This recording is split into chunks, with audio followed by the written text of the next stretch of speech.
室町初期に観阿弥世阿弥親子によって確立された舞台芸術で、6世紀以上にわたり途切れることなく伝えられています。能の演目は神話や古典文学に基づき、神や亡霊、侍などさまざまな人物が登場します。そして能の大きな特徴は、謡や音楽、舞、面、装束などさまざまな要素で構成される総合舞台芸術であるということです。例えば能面は単なる舞台道具ではなく、生命を持つものとして扱われ、舞台上では能楽師ではなく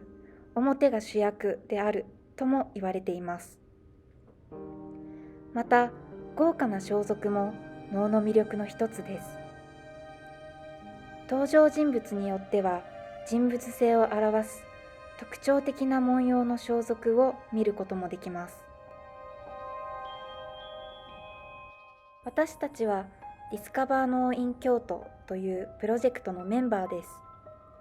今回は京都と能楽について探るため、能の名曲小梶の舞台となった場所を訪れ取材をしてきました。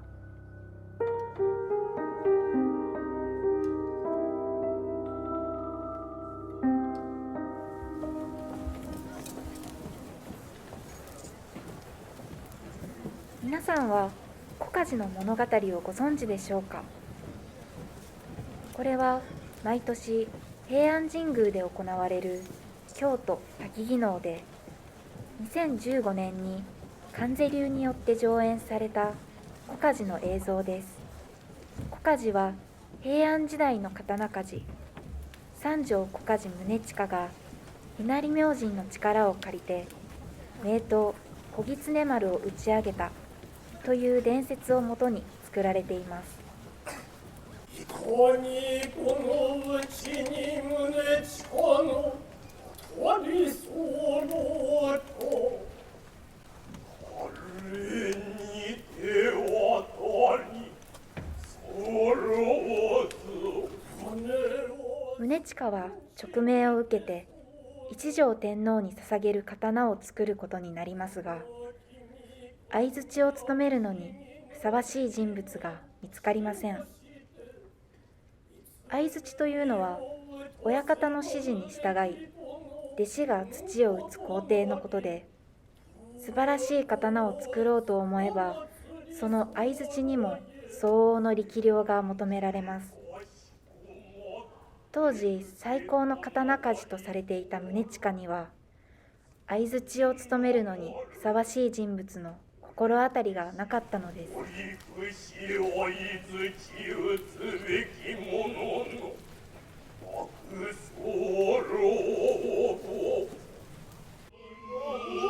困り果てた宗近は藁にもすがる思いで稲荷明神に参拝します。これよりすぐに祈りへ参り、このこと規制申さばやと存じ候。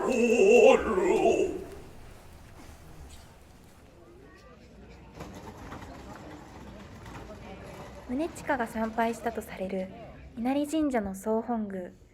稲荷明神を祀る伏見稲荷大社にやってきました。お稲荷さんの愛称でも親しまれる稲荷神社は、昔から身近な神様として市井の人々の生活に寄り添ってきました。宗近もまたそんな身近な神として稲荷明神に助力を願いに行ったのでしょう。門の前に構えるのは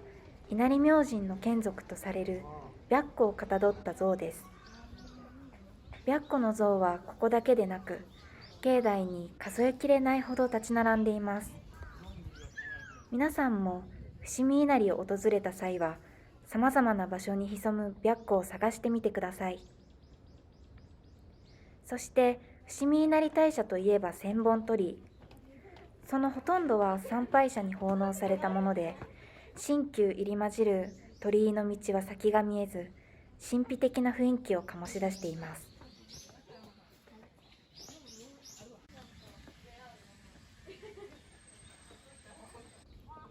伏見稲荷大社は稲荷山のふもとに位置し、山中を含むその境内は大自然に囲われています。稲荷山を登っていくと、頂上付近に三剣社という社が見えてきます。この小さな社で祀られているのは、剣石と呼ばれるしめ縄のかけられた大きな岩です。一説には宗近がこの山中で小狐丸を作ったとも言われています。それでは鳥居が続く石段を下り、再び宗近の物語に戻りましょう。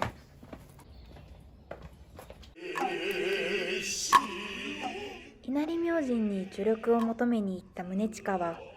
必ず助けが現れるだろうという信託を受け帰宅しました。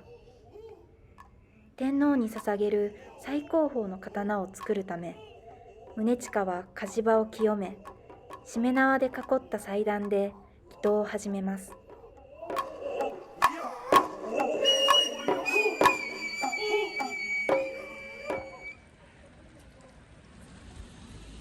それでは、この宗近の邸宅があったとされる地域を訪れてみましょう。宗近は実在の人物かどうかは不確かですが、日本刀の歴史に名を残す名工と言われています。彼が作ったとされる刀の名は現代にも多く伝わっており、その中には国宝として現存しているものもあります。そんな宗近の邸宅は、ここ相槌稲荷神社やこの後訪れる粟田神社の近く、粟田口という地域にあったと言われています。一説には宗近が参拝したのは伏見稲荷ではなく、自宅に近いこの相槌稲荷神社であったとも言われています。さて次は、この相槌稲荷神社から少し南、同じく小梶の伝説が残る粟田神社に行ってみましょう。宗近の邸宅があったとされるこの粟田口は、古来より京都と主要街道の出入り口として知られ、粟田神社は京都を旅立つ人々が旅の安全を祈願し、また無事に帰ってこられたことを感謝する神社として親しまれてきました。ここは粟田神社の境内でもひときわ目を引く神楽殿です。私たちが訪れた時は謡の奉納が行われていました。謡や舞といった芸能は昔から神事と密接に関係しており、能も祭礼の場や神前で人事能として演じられてきました。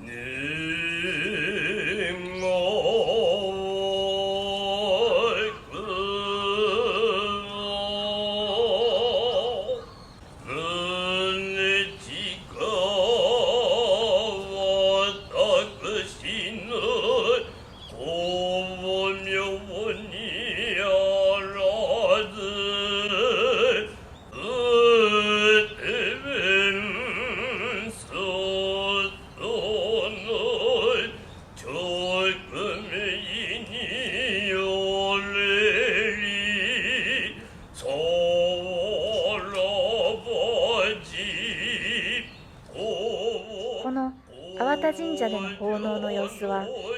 人と神との関わりという精神文化が現代まで続いていることを感じさせます。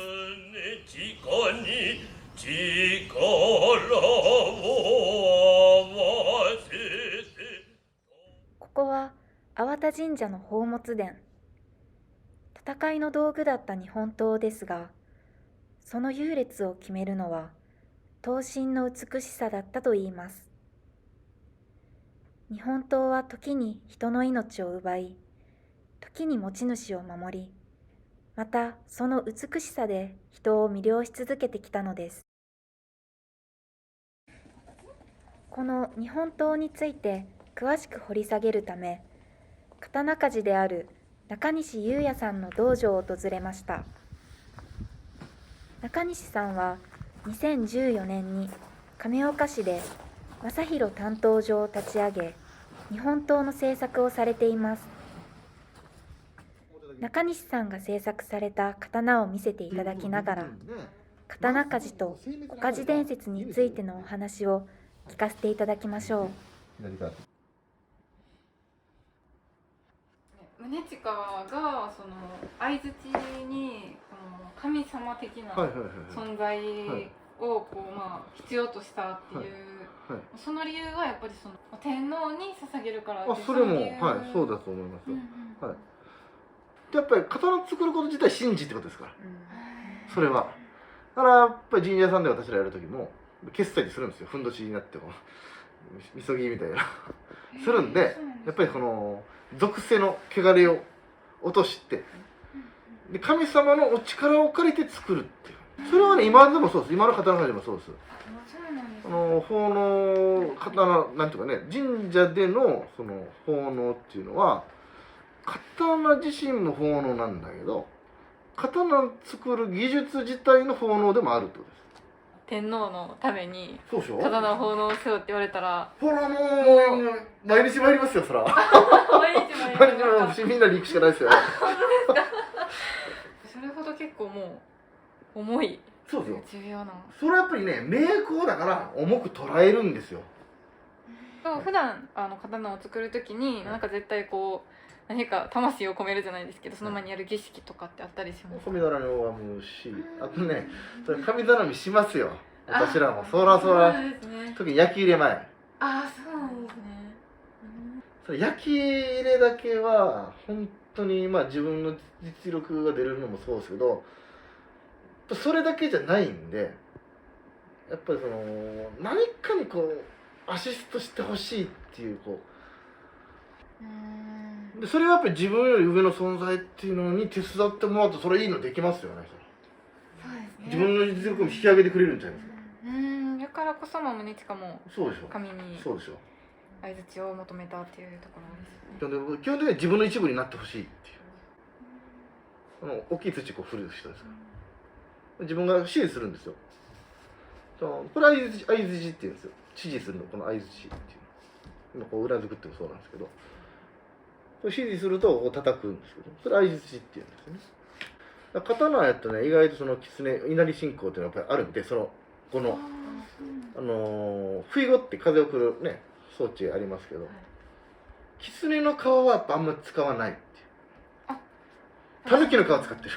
信仰があるからね、そう。稲荷信仰がでもやっぱり多いっていう。多いっていうか、それやっぱり宗近さんのやっぱりその言われをやっぱり引き継いでるんですよ。狐はやっぱ神様により近いから、やっぱりね、あんまり無駄に殺したらあかんっていうかね。普通はだってこの座ってる方、指示する方が親方で、弟子が大体相づちってあるんですよ。じゃあこの宗近の話では反対になってるっていう。ですね。普通立場上の人は本当にこっちやれって宗近さんこうやるんでしょうけど、ね、宗近さんも多分恐れ多く持ってるんじゃないます？ですよね。鍛冶場で祈祷を行う宗近。そこに突然土を持った稲荷明神が現れました。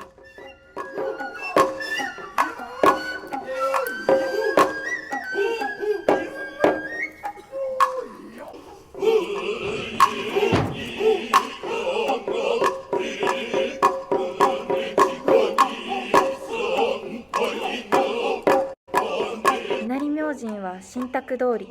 宗近と向かい合い、息を合わせて相づちを打ち始めます。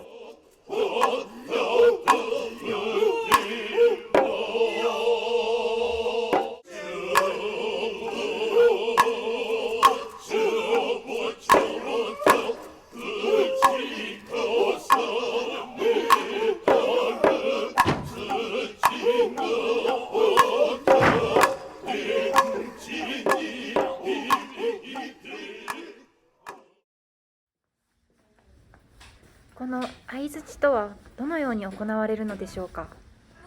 中西さんの担当場にお邪魔しました。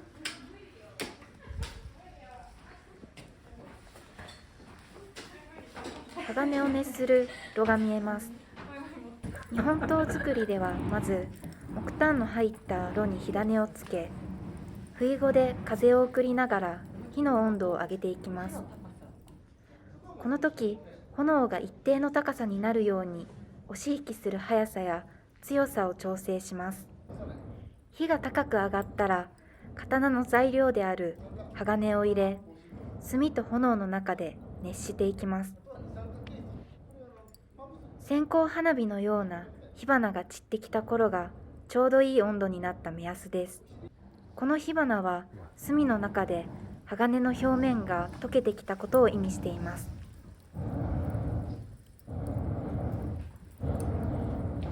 手元にある泥水は炉にかけ入れ、空気を遮断し、鋼が燃えないようにしたり、均一に熱を伝導させるために使います。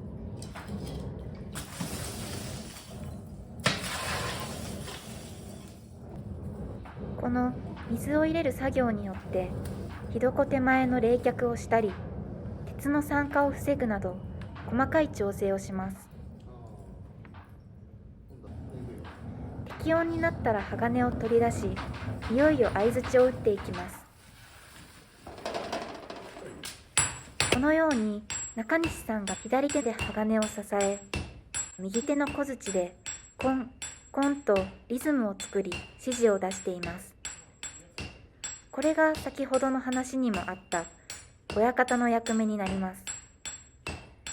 弟子は親方の指示に従って土で熱された鋼を打ち、少しずつ伸ばして刀を作っていきます。この一連の作業を繰り返し、焼き入れなどの作業を経て、盛況で美しい日本刀が作られるのです。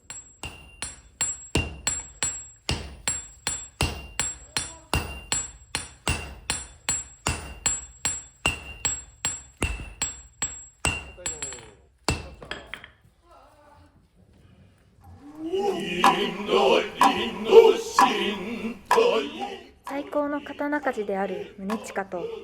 稲荷明神の力によって打ち上げられた名刀小狐丸は天皇の使いへと託されます。退任を終えた宗近をその場に残し、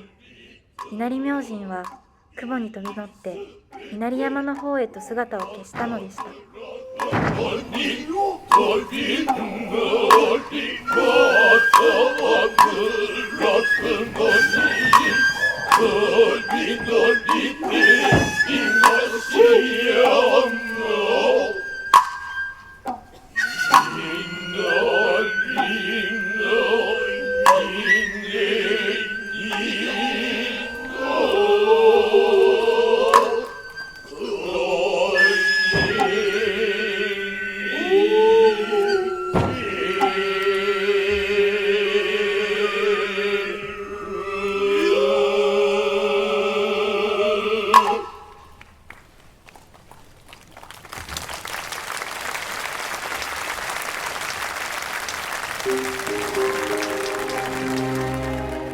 今回、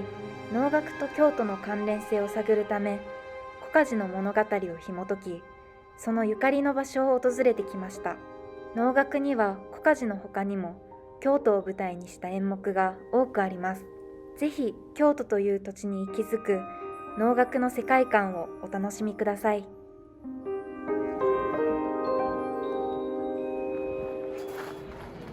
小鍛冶を見た感想は何かありますか？そうですね、迫力がすごくてびっくりしました。なんか僕が持っていた能のイメージっていうかすごく静かに待ってるイメージだったので、その印象が180度変わりましたね。舞が思ったより激しかったのが印象的でした。あとなんか滑らかに動くと思ったんですけど、意外とこわばった動きをしてて、あと楽器が思ったよりうるさくて、なんか僕はベースやってるんですけど、なんか聴いててとても気持ちよく楽しむことができました。激しかったですやはり自分の力では不可能なことを神様が手伝ってくれるっていう、一緒にやってくれるっていうところ、なんか自分の力だけやったら限界っていうものがあると思うんですけど、なんかそれを超えれるものっていうのは何かあるのかなってちょっと思ったりとかしました。私は脳装束に注目してほしいです。脳の装束は様々な技術を使われ作られています。タローリや縫い箔など豪華な衣装から日本人特有の美意識が見えます。また衣装では四季の風景や、動物などの模様もあります。衣装の色の、